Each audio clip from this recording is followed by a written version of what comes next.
Assalamualaikum warahmatullahi wabarakatuh. Perkenalkan, nama saya Fathan Wiyoko. Saya akan menjelaskan tentang perubahan pergerakan Safawi dari tarekat ke perubahan politik. Yang pertama, di sini kerajaan Safawi berdiri sejak tahun 1503 hingga 1722 Masehi. Berasal dari sebuah gerakan tarekat yang berdiri dari Ardabil, Azerbaijan. Diambil dari nama Safi al-Din, nama tarekat Safawi terus bertahan sampai menjadi gerakan politik. Safi al-Din adalah guru mursyid, pedagang serta politisi yang telah mengislamkan orang Mongol yang dulu adalah penganut agama Buddha dan mengembangkan nilai-nilai Sunni. Selain itu, Safi al-Din adalah orang yang melindungi kaum miskin dan kaum lemah. Safi al-Din merupakan keturunan dari Imam Syiah yang keenam, yaitu Musa al-Kazim. Kerajaan Safawi adalah salah satu kerajaan besar di Iran yang berdiri setelah penaklukan Persia oleh pasukan Muslim pada abad ke-7. Pendiri kerajaan Safawi di Persia adalah Ismail dari tahun 1000. Kerajaan Safawi berdiri hingga keruntuhannya pada tahun 1736. Kendati demikian, pengaruh yang ditinggalkannya begitu penting bagi Iran hingga beberapa abad. Pada masa awalnya, tarekat Safawi berbentuk pengajian tasawuf murni yang bersifat lokal, yang bertujuan menanamkan ajaran-ajaran sufistik dan kasalehan sebagai bagian yang terpenting dalam tasawuf, sehingga para pengikut tarekat ini taat dan teguh menjalani ajaran agamanya. Organisasi tarekat sekaligus sebagai institusi politik dakwah kaum tarekat Safawi, selain berfungsi untuk memudahkan konsolidasi dan penyebaran doktrin tarekat itu bagi pengikutnya di tengah masyarakat, juga sekaligus untuk meningkatkan kaum tarekat Safawi di hadapan penguasa dan di tengah masyarakat. Gerakan tarekat Safawi juga tidak jarang menghadapi peperangan politik dengan beberapa kerajaan. Hingga pada saat Ismail ibnu Haidar dapat mengalahkan penguasa dari Syawanid, kemudian dilanjutkan kemenangan atas Ala Koyunlu, memberikan jalan kepada tarekat Safawi untuk mendirikan kerajaan. Seiring berjalannya waktu, pihak Akoyunlu memandang bahwa Haidar dan gerakan militer Safawiyah merupakan rival dalam meraih kekuasaan selanjutnya. Padahal Haidar dan gerakan militer Safawiyah merupakan sekutu Akoyunlu. Akoyunlu berusaha melenyapkan militer Safawiyah. Haidar dan gerakan militer Safawiyahnya mengalami kekalahan dalam peperangan di wilayah Sirkasiyah dan Haidar sendiri terbunuh. Kepemimpinan tarekat Safawiyah selanjutnya berada di tangan Ismail, yang saat itu masih berusia 7 tahun. Selama 5 tahun, Ismail bersama para pengikutnya berkemas di Gilan, mempersiapkan kekuatan dan mengadakan hubungan dengan para pengikutnya di Azerbaijan, Suriah, dan Anatolia. Pasukan yang dipersiapkan tersebut dinamakan Kizilbash atau Baret Merah, di bawah kepemimpinan Ismail pada tahun 1501 Masehi. Pasukan Kizilbash menyerang dan mengalahkan Akoyunlu di Sharus dekat Nakhchivan. Pasukan ini terus berusaha memasuki dan menaklukkan Tabriz, ibu kota Akoyunlu, dan berhasil merebut dan mendudukinya. Di kota tersebut, Ismail memproklamirkan dirinya sebagai raja pertama dinasti Safawiyah. Ismail inilah yang kemudian dipandang sebagai pendiri pertama dinasti Safawiyah, yang mana dinasti ini mulanya adalah gerakan tarekat yang diperkasai oleh Syekh Syafiuddin Ardibili. Selanjutnya, sejarah berdirinya dinasti Safawiyah ini bermula pada abad ke-15. Kesultanan Utsmaniyah mulai memasuki daerah orang Persia, mengakibatkan perang Utsmaniyah Safawiyah. Sebagai balasan, pengikut Safawiyah dari Ardabil merebut Tabriz dari Turki di bawah pimpinan Alwan. Safawiyah kemudian dipimpin oleh Ismail pertama dan di bawah pemerintahannya, Tabriz menjadi ibu kota dinasti Safawiyah dan ia sendiri mendapat gelar Shah Azerbaijan. Kemudian Ismail pertama berhasil mencapai barat laut Iran dan merebut semua wilayah Iran dari Turki. Pada tahun 1511, tentara Uzbek berhasil diusir. Ketika Ismail pertama berkuasa, ia menjadikan bahasa Azeri menjadi bahasa resmi. Pada masa 1301 hingga 1447 Masehi, gerakan Safawi masih murni gerakan keagamaan dengan tarekat Safawiyah sebagai sarananya. Selama ini Safawi masih memiliki pengikut yang besar, tidak hanya di Persia tapi juga sampai ke Syria dan Anatolia.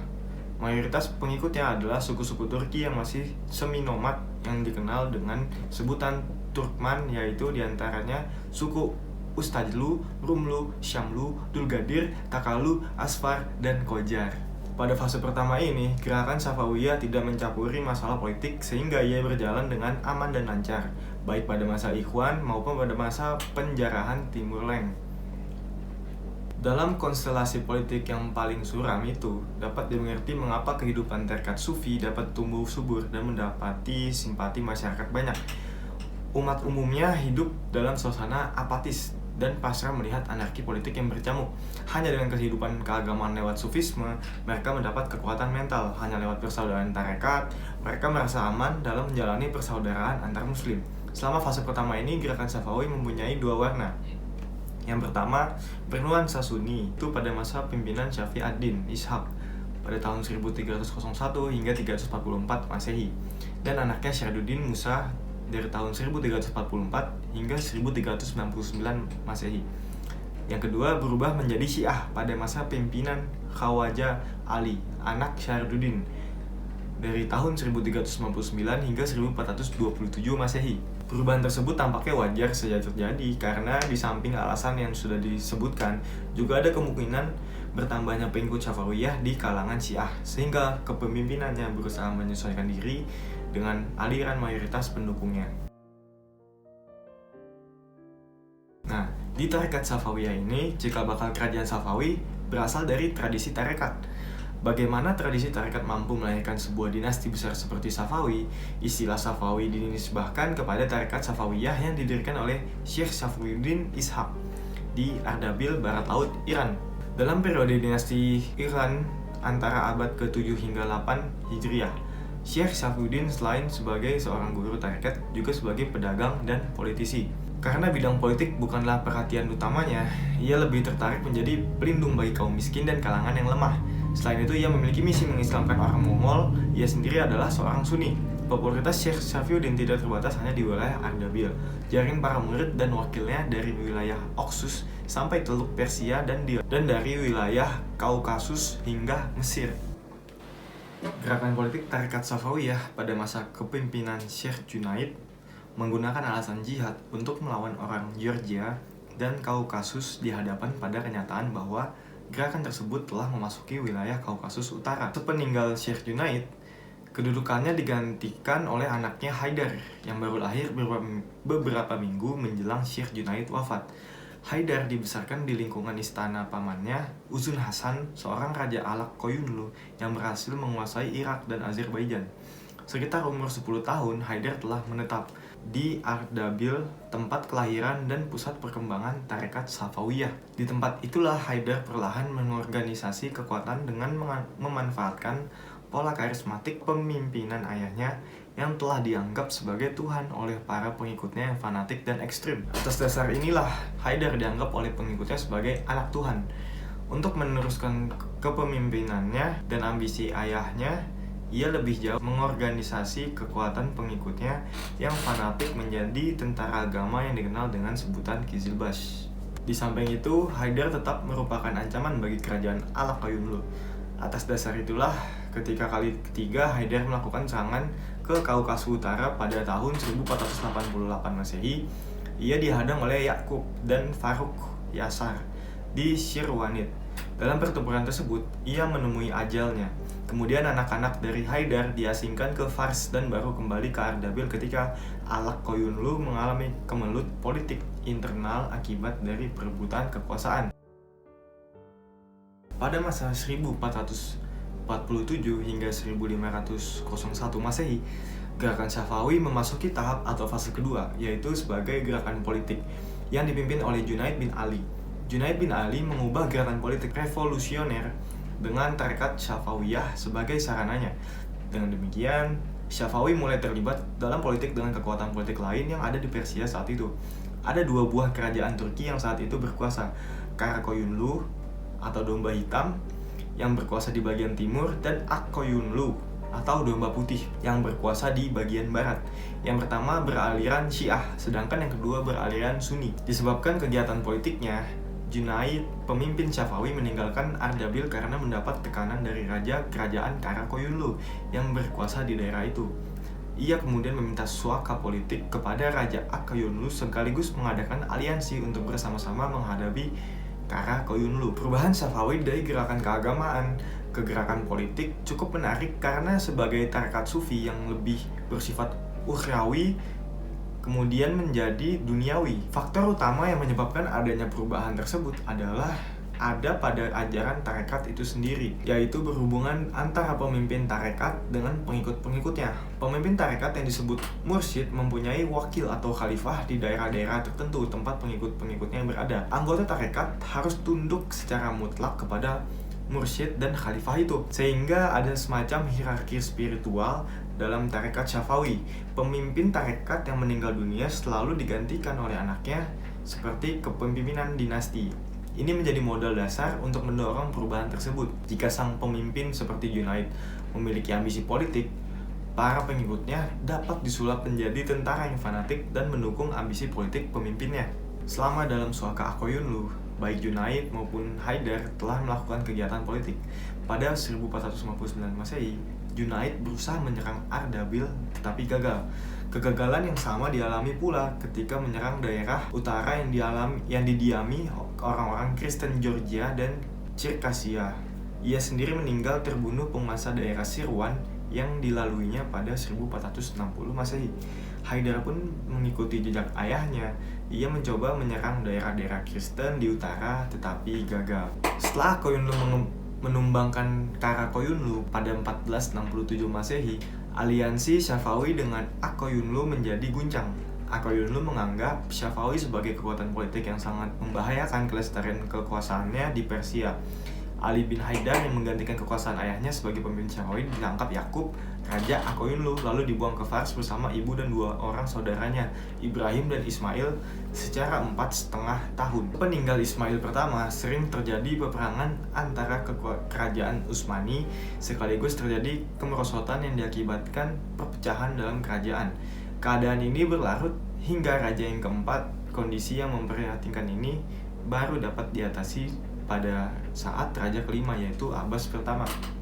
Keadaan politik pada masa Safawi mulai bangkit kembali setelah Abbas naik tahta dari tahun 1587 hingga 1629, dan dia menata administrasi negara dengan cara yang lebih baik dari pemimpin-pemimpin sebelumnya. Langkah-langkah yang ditempuh Abbas pertama dalam rangka memulihkan politik kerajaan Safawi yang pertama adalah mengadakan pembenahan administrasi dengan cara pengaturan dan pengontrolan dari pusat. Yang kedua, pemindahan ibu kota ke Isfahan. Yang ketiga, berusaha menghilangkan dominasi pasukan Kizilbas atas kerajaan Safawi dengan cara membentuk pasukan baru yang anggotanya terdiri atas budak-budak yang berasal dari tawanan perang bangsa Georgia, Armenia, dan Circassia yang telah ada sejak Raja Tam pertama. Yang keempat, mengadakan perjanjian damai dengan Turki Utsmani. Yang terakhir, kelima, berjanji tidak akan menghina 3 khalifah pada khotbah Jum'ah. Reformasi politik yang dilakukan oleh Abbas pertama tersebut berhasil membuat kerajaan Safawi kuat kembali.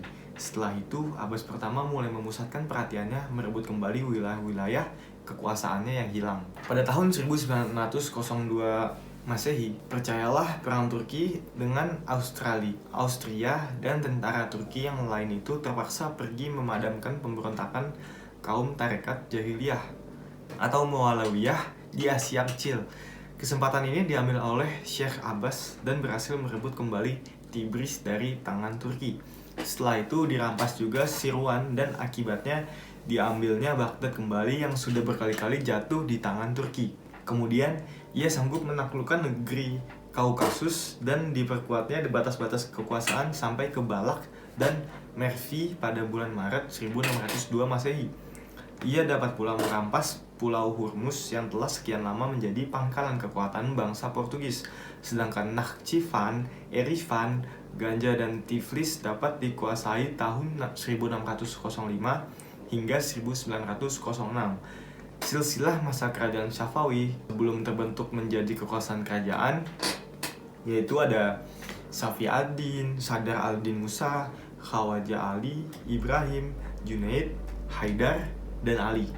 Setelah menjadi sistem kerajaan, yaitu ada Ismail pertama, Tahmas pertama, Ismail kedua, Muhammad Khudabanda, Abbas pertama, Safi Mirza, Abbas kedua, Sulaiman, Hussein, Tahmas kedua, dan Abbas ketiga. Untuk menentukan apakah perubahan gerakan tarekat menjadi sebuah gerakan politik, ini sebuah kemajuan atau malah sebuah kemunduran. Di sini terdapat dua perspektif. Yang pertama, perspektif religi dan perspektif dinasti.